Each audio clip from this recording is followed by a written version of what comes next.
Scam కేసులో BRS నాయకురాలు MLC కవిత bail petition పై ఢిల్లీ హైకోర్టులో శుక్రవారం విచారణ జరిగింది. ఈ కేసులో వాదనలను సోమవారికి వాయిదా వేసింది ధర్మాసనం. ఈడీ అరెస్ట్ చేసిన విధానం, కేసులో కవిత పాత్ర గురించి దర్యాప్తు సంస్థ చెప్పిన విషయాలపై కవిత తరపున న్యాయవాది కోర్టుకు వివరించారు. ఇక దీనిపై మరిన్ని అప్డేట్స్ మా Hyderabad bureau Pranay phone in ద్వారా అందిస్తారు. చెప్పండి Pranay. Thank you Keerthana. Kavitha bail petition పై విచారణ వాయిదా పడింది. ఈ రోజు మధ్యాహ్నం జరిగినటువంటి కవిత బెయిల్ పిటిషన్ కి సంబంధించి ఈడీ, సిబిఐకి సంబంధించినటువంటి వాదోపవాదాలు సోమవారం లేదా మంగళవారం 2 రోజులు వింటామంటూ కూడా ఢిల్లీ హైకోర్టు చెప్పిన పరిస్థితులు అయితే కనపడతాం. అయితే కవిత బెయిల్ పిటిషన్ కి సంబంధించినటువంటి వాయిదాను మనం ఒకసారి చూసుకున్నట్లయితే, బెయిల్ పిటిషన్ లో ప్రస్తుతం మనం చూసుకున్నట్లయితే కవిత గతంలో దాఖలు చేసినటువంటి బెయిల్ పిటిషన్స్ అన్ని కూడా రైట్ కోర్టు క్యాన్సిల్ అయిన విషయం మనందరికీ తెలిసిందే. ఈడీ, సిబిఐ కేసులో ఏదైతే మొబైల్ కోర్ట్స్ తో కవిత పిటిషన్ దాఖలు చేయడం జరిగింది. సింగిల్ బెంచ్ పై విచారణ జరపాలంటూ కూడా చెప్తున్నటువంటి పరిస్థితుల మేరకు ఈ రోజు మధ్యాహ్నం దానికి సంబంధించిన విచారణ జరిగిన నేపథ్యంలో కూడా సోమవారం, మంగళవారం విచారణ జరుపుతామంటూ కూడా ఢిల్లీ హైకోర్టు చెప్తున్న సిచ్యువేషన్స్ అయితే కనబడతాం. మరోవైపు మనం చూసుకుంటే ఏదైతే అరెస్టుకు సంబంధించి రిమాండ్ ను కోరుతూ కూడా సవాల్ చేస్తూ కవిత కంప్లీట్ గా కూడా సవాల్ చేస్తూ కూడా పిటిషన్ దాఖలు చేయడం జరిగింది. తన అక్రమ అరెస్ట్ అంటూ కూడా పేర్కొన్న సిచ్యువేషన్స్ కనబడతా ఉన్నాయి. అయితే బెయిల్ పిటిషన్ పై 27న కౌంటర్ దాఖలు చేస్తామంటూ కూడా సిబిఐ చెప్తా ఉంది. మరోవైపు మనం చూసుకుంటే ఈ బెయిల్ పిటిషన్ కి సంబంధించి జూన్ 7న ఛార్జ్ షీట్ దాఖలు చేస్తామంటూ కూడా సిబిఐ పేర్కొంటున్న సిచ్యువేషన్స్ కనబడుతూ ఉన్నాయి. కంప్లీట్ గా కవితకు సంబంధించినటువంటి మిస్టరీ సోమవారం, మంగళవారం బయటకు రాబోతా ఉంది. ఇప్పటికే కవిత వేసినటువంటి బెయిల్ పిటిషన్ కి సంబంధించి వాయిదాలపై వాయిదాలు పడుతున్న సిచ్యువేషన్స్ కనబడతా ఉన్నాయి.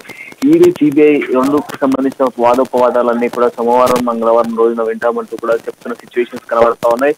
మొదటి నుంచి కూడా కవితకు సంబంధించినటువంటి న్యాయవాదులు కవితది అక్రమ అరెస్ట్ అంటూ కూడా మాట్లాడుతున్న సిచ్యువేషన్స్ కూడా మరోవైపు కనబడతా ఉన్నాయి. అయితే ప్రధానంగా కవితకు సంబంధించినటువంటి అరెస్ట్ లో కంప్లీట్ గా కూడా మొదట్లో ఏదైతే నిందితులుగా పరిగణన తీసుకున్నటువంటి వాళ్ళు అరెస్ట్ కి సంబంధించి కవిత మొదట్లో అరెస్ట్ చేసినప్పుడు కవితకు సంబంధించినటువంటి పేరే ఛార్జ్ షీట్ లో లేనప్పుడు కవిత పేరు ఇప్పుడు ఎట్లా వచ్చింది అంటూ కూడా కవిత తరపు న్యాయవాదులు మాట్లాడుతున్న సిచ్యువేషన్స్ మరోవైపు కనబడతాం.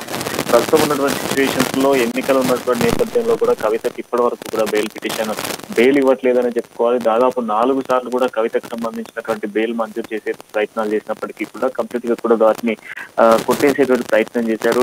ఈడీ, సిబిఐ దాఖలు చేసింది. మొన్న అటు ఈడీ కూడా ఒక దాదాపు సప్లిమెంటరీ షార్ట్ షీట్, దాదాపు 8,000 పేజీల సప్లిమెంటరీ షార్ట్ షీట్ ను కూడా దాఖలు చేసిన సిచ్యువేషన్స్ ఉన్నాయి. అయితే దాఖలు చేసినటువంటి షీట్ కి సంబంధించి రైతులని కోర్టులో విచారణ చేపట్టినప్పటికీ కూడా దానికి సంబంధించి కవితకు బెయిల్ ఇస్తే ఖచ్చితంగా కూడా కేసు అంతా తారుమారయ్యేటువంటి అవకాశాలు ఉన్నాయి. దాంతో పాటుగా కవితకు సంబంధించినటువంటి సిచ్యువేషన్స్ లో బెయిల్ పిటిషన్ ఏదైతే బెయిల్ ఇస్తే ఖచ్చితంగా కూడా ఏదైతే కేసు అంతా కూడా ఒక పొలికి వస్తున్నటువంటి నేపథ్యంలో కంప్లీట్ గా కూడా కేసు తారుమారయ్యేటువంటి అవకాశాలు ఉన్నాయి. ఈ నేపథ్యంలో కవితకు ఖచ్చితంగా కూడా బెయిల్ ఇవ్వద్దంటూ కూడా వాదోపవాదాలు ఈడీ అండ్ సిబిఐ వినిపించిన సిచ్యువేషన్స్ కూడా మరోవైపు కనబడుతున్నాయి. అంతేకాకుండా మరోవైపు ఇటు సిబిఐ కూడా గతంలో సాక్షులకు సంబంధించినటువంటి ఏవైతే ఆధారాలు ఉన్నాయో ఆధారాలన్నింటినీ కూడా తొలగించేటువంటి ప్రయత్నం చేసింది. కవిత వాడినటువంటి మొబైల్ ఫోన్స్ లో ఉన్నటువంటి డేటా అంతా ఎరేజ్ చేయడంతో పాటుగా కేసులో తాను లేను అన్నటువంటి పాయింట్ ను మెన్షన్ చేసే విధంగా కూడా కవిత సృష్టించింది. సో మొత్తం కీలక పాత్ర, సౌత్ గ్రూప్ కి సంబంధించినటువంటి కీలక పాత్ర మొత్తం కూడా కవితే వహించింది అంటూ కూడా సిబిఐ పేర్కొన్న సిచ్యువేషన్స్ మరోవైపు ఉన్నాయి. అయితే రెండింటికి సంబంధించినటువంటి వాదోపవాదాలను కూడా కవిత బెయిల్ పిటిషన్ కి సంబంధించి సోమవారం వాయిదా వేసింది. సోమవారం, మంగళవారం ఈ 2 రోజుల్లో కూడా కవితకు సంబంధించినటువంటి బెయిల్ పిటిషన్ పై కంప్లీట్ విచారణ చేపట్టడంతో పాటుగా మరోవైపు ఢిల్లీ హైకోర్టు కూడా దాఖలు చేసినటువంటి ఛార్జ్ షీట్లను కూడా ప్రొడ్యూస్ చేయాలంటూ కూడా మెన్షన్ చేస్తున్న సిచ్యువేషన్స్ కనబడతా ఉన్నాయి. బట్ ఏదేమైనప్పటికీ కూడా ఎన్నికల కోడ్ అయ్యేంత వరకు కవిత తిహార్ జైల్లో ఉండే పరిస్థితులే కనబడతా ఉన్నాయి. సోమవారం విచారణ నేపథ్యంలో కూడా ఏం జరుగుతుంది అన్నటువంటి ఉత్కంఠ మాత్రం బీఆర్ఎస్ నేతల్లో కొనసాగుతా ఉంది. మరోవైపు కవిత కూడా కొంత బయటికి రావాలి అన్నటువంటి యాంగిల్లో కవితకు సంబంధించిన న్యాయవాదులు కూడా పోరాటం చేస్తున్న సిచ్యువేషన్స్ కూడా కనబడతా ఉన్నాయి. రైట్ ప్రవీణ్, అయితే కవితకు బెయిల్ ఈజీగా వచ్చే సిచ్యువేషన్ లేదంటారా? ఖచ్చితంగా కష్టమని చెప్పుకోవాలి. కష్టమైనటువంటి సిచ్యువేషన్స్ లోనే కవితకు సంబంధించినటువంటి బెయిల్ పిటిషన్ కనబడతా ఉంది. ఎందుకంటే ఇప్పటికి 4 సందర్భాలుగా కూడా కేసులకు సంబంధించి కంప్లీట్ గా కూడా బెయిల్ పిటిషన్ ఇచ్చి బెయిల్ ఇచ్చేందుకు ప్రయత్నాలు చేసినప్పటికీ కూడా ఎన్నిసార్లు కూడా ప్రయత్నాలు చేసినప్పటికీ కూడా ప్రయత్నాలు అయితే కొనసాగాయని చెప్పుకొని దాదాపు 4 సార్లు కూడా కవితకు ఇచ్చినటువంటి బెయిల్ రద్దయిన సిచ్యువేషన్స్ కూడా కనబడుతుంది. అయితే ఈ నేపథ్యంలో ఈసారి కొంత కష్టతరంగా ఉన్నప్పటికీ సోమవారం లేదా మంగళవారం జరిగేటువంటి విచారణలో ఖచ్చితంగా కూడా కవితకు సంబంధించిన బెయిల్ వచ్చేటువంటి ఛాన్సెస్ అయితే కొంతమేర కనిపిస్తా ఉన్నాయి. ఎందుకంటే కొంత హైకోర్టు మాత్రం కవితకు సపోర్టెడ్ గానే కనిపిస్తా ఉంది. సో కంప్లీట్ గా కూడా ఈ నేపథ్యంలో సోమవారం తర్వాత లేదా మంగళవారం తర్వాత కవితకు సంబంధించినటువంటి బెయిల్ వచ్చేటువంటి అవకాశాలు ఉన్నాయి అని మాత్రం కొంత తెలుస్తా ఉంది. బట్ ఏదేమైనప్పటికీ అటు ఈడీ కావచ్చు, సిబిఐ కావచ్చు, ఇచ్చేటువంటి షార్ట్ షీట్ లో ఏం మెన్షన్ చేసి ఇస్తారు అనేటువంటి ఉత్కంఠ కూడా మరోవైపు కొనసాగుతున్న సిచ్యువేషన్స్ కనబడుతా ఉన్నాయి కీర్తన. అయితే ప్రణయ్ అలాగే కవితకు బెయిల్ ఇచ్చి బయటకు పంపితే సాక్ష్యాలను ప్రభావితం చేస్తారన్న ఈడీ వాదనలో బలం ఉందా?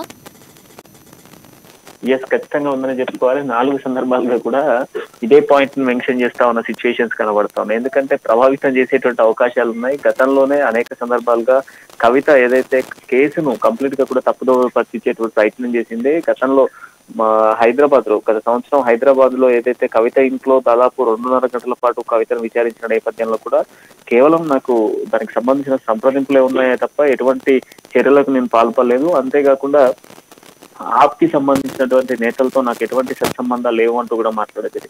బట్ ఎప్పుడైతే సిబిఐ ఈ కేసును టేక్ ఓవర్ చేసిందో, సిబిఐ టేక్ ఓవర్ చేసిన అనంతరం కూడా కంప్లీట్ గా కూడా కవిత డీల్ చేసింది. సౌత్ లూప్స్ కి సంబంధించినటువంటి మొత్తం ఏదైతే డీలింగ్స్ అంతా కూడా కవిత చేయబట్టింది. అంతేకాకుండా దాంట్లో ఆప్ నేతల దగ్గర నుంచి ఒక్కొక్క నేత దగ్గర నుంచి దాదాపు 5 కోట్ల రూపాయలు కూడా కవితకే ట్రాన్స్ఫర్ అయ్యాయంటూ కూడా సిబిఐ డీల్స్ చెప్పింది. దాదాపు 25 కోట్ల వరకు కూడా కవిత ఆప్ నేతలకు ఇచ్చినట్టుగా కూడా దాంట్లో మెన్షన్ చేసిన సిచ్యువేషన్స్ ఉన్నాయి. అంతేకాకుండా 100 కోట్లకు సంబంధించినటువంటి ఈ డీల్ ని కంప్లీట్ గా కూడా కవిత లీడ్ చేసింది. లీడ్ చేసినంత కూడా కేవలం హైదరాబాద్ నుంచి లీడ్ చేయడం జరిగింది. అంతేకాకుండా ప్రత్యేకంగా స్పెషల్ ఫ్లైట్స్ ను ఉపయోగించడం జరిగింది. పర్సనల్ గా కూడా ఢిల్లీ టు హైదరాబాద్ అనేక సందర్భాల్లో ఫ్లైట్స్ ఉపయోగించారు. ఢిల్లీ ఎయిర్పోర్ట్ సమీపంలో ఉన్నటువంటి హోటల్స్ ను కూడా వినియోగించుకున్నారు. ఇదంతా కూడా కంప్లీట్ ఈ యొక్క స్కామ్ కి సంబంధించిన అంశంలోనే జరిగింది అంటూ కూడా మరోవైపు సిబిఐ తేల్చి చెప్పిన సిచ్యువేషన్స్ ఉన్నాయి. మొన్న మెన్షన్ చేసినటువంటి ఈడీ కూడా కంప్లీట్ గా కూడా 8,000 పేజీల సప్లిమెంటరీ షార్ట్ షీట్ లో కూడా కంప్లీట్ గా ఈ పాయింట్ మెన్షన్ చేయడం జరిగింది. మెన్షన్ చేసినటువంటి అంశాల్లో క్లియర్ గా కూడా మనకు కనిపిస్తా ఉంది. ఇప్పుడున్నటువంటి సిచ్యువేషన్స్ లో ఒకవైపు దేశానికి సంబంధించినటువంటి ఎన్నికలు జరుగుతూ ఉన్నటువంటి నేపథ్యంలో కవితకి ఈ సందర్భంలో బెయిల్ ఇస్తే ఖచ్చితంగా కూడా కేసు అంతా తారుమారేటువంటి అవకాశాలు ఉన్నాయి. సాక్షులతో పాటుగా నిందితులుగా ఉన్న వాళ్ళని కూడా ప్రలోభ పెట్టేటువంటి అవకాశాలు ఉన్న నేపథ్యంలో కవితకు అప్ టు ఎన్నికల కోడ్ అయ్యేంత వరకు కూడా బెయిల్ మంజూరు చేసేటువంటి పరిస్థితి లేకుండా ఇటు ఈడీ అటు సిబిఐ రెండు కూడా వాదోపవాదాలు వినిపించుకుంటూ కంప్లీట్ గా కూడా కవితను తిహార్ జైల్లోనే కంటిన్యూ చేస్తున్న సిచ్యువేషన్స్ కూడా కనిపిస్తా ఉన్నాయి. బట్ ఏదేమైనప్పటికీ కూడా ఈ కేసుకి సంబంధించి మరోవైపు కొలిక్కి వచ్చిన సిచ్యువేషన్స్ ఉన్నాయి. రేపు ఏం జరుగుతుంది అన్నటువంటి ఉత్కంఠ కూడా మనకు మరోవైపు కనిపిస్తా ఉంది. బట్ ఏదేమైనప్పటికీ లాస్ట్ ఒక 2 days లో ఏదైనా ఒక క్లారిటీ వచ్చే అవకాశాలు అయితే కనబడతా ఉన్నాయి Keerthana. Right, thank you Pranay.